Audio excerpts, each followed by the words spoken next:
hearing. I will say that my colleagues to the left have had a number of opportunities to ask questions of nominees before this committee that had nothing to do with the issues of this committee so many times that I can't even remember the number of times I've had to sit through banking hearing hour after hour listening to folks go on about things that have nothing to do with this committee.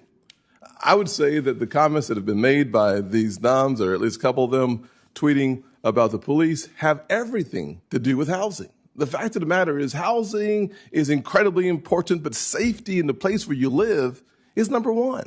And so when you have folks talking about defunding the police, you are actually making the housing issue and the desire for home ownership and for a good, safe place to live issue number one. I can't imagine something more important than safety in the place where you live.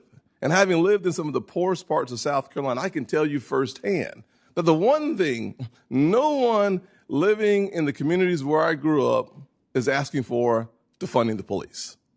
Not a single person, not one.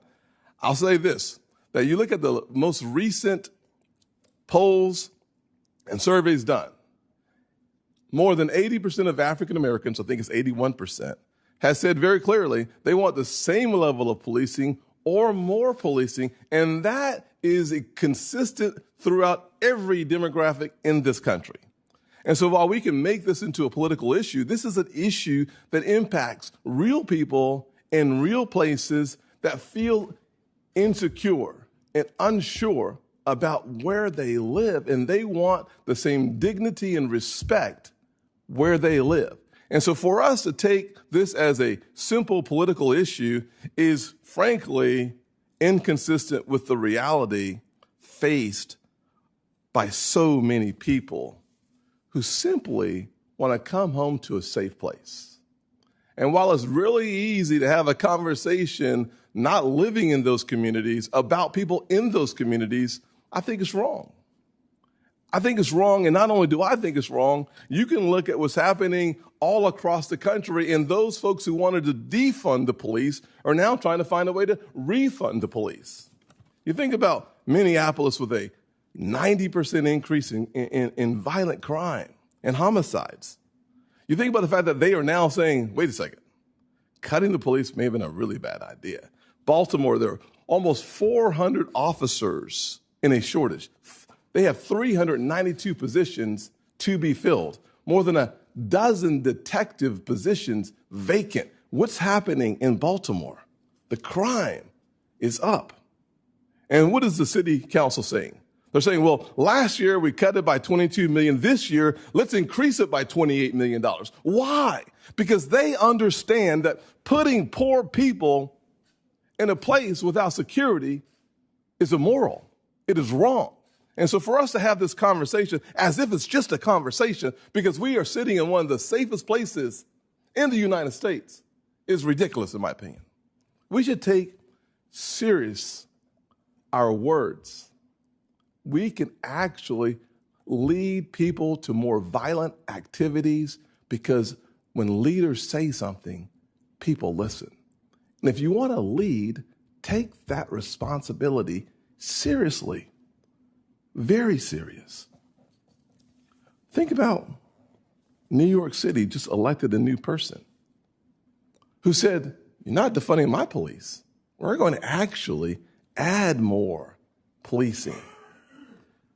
Whether it's New York City, Oakland, Baltimore, Minneapolis, Los Angeles, all are trying to reinstate millions, tens of millions of dollars in policing. And so when I hear Mr. Greene tweet, no more money for police, I think about the kid I was living in the neighborhoods that I lived in where the police presence was necessary. It was essential.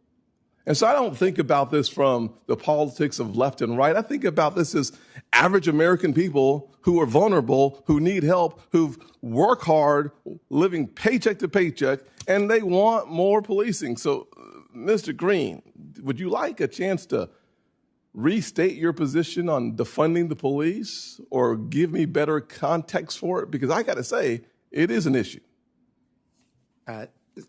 Senator Scott, I couldn't agree with you more, and I share your commitment to the health and safety of all residents in assisted housing, residents in the market. And I've worked in so many of the cities that you've mentioned to support improvements to communities, reinvestment in communities in ways that make them safer. I want to re-emphasize and make it abundantly clear.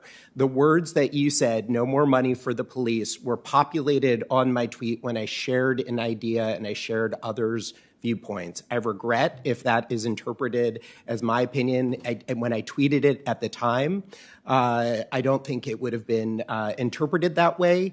And I also don't think about this as the politics of left and right. As I said, one of my priorities, actually my number one priority, if I was fortunate enough to be confirmed, would be to harness the incredible talent at the Office of Policy Development and Research to better understand the needs and priorities of people and communities on the ground. So thank you so much for your commitment, and it's a commitment I share. Mr. Chairman, I know I'm out of town. I'm going to finish with this statement right here. I'll tell you that I will debate anybody on funding the police at a proper level any day, anywhere, at any time, period. I'll say this as well. The reality of this is simply, as I work through police reform and I think about the issues and the comments made by so many people who have the advantage of sitting comfortably in a place talking to others through their accounts, I think about those people who are literally desperately looking for leadership because for them it's about life and death. It's not about politics. It's about life and death. And I take that seriously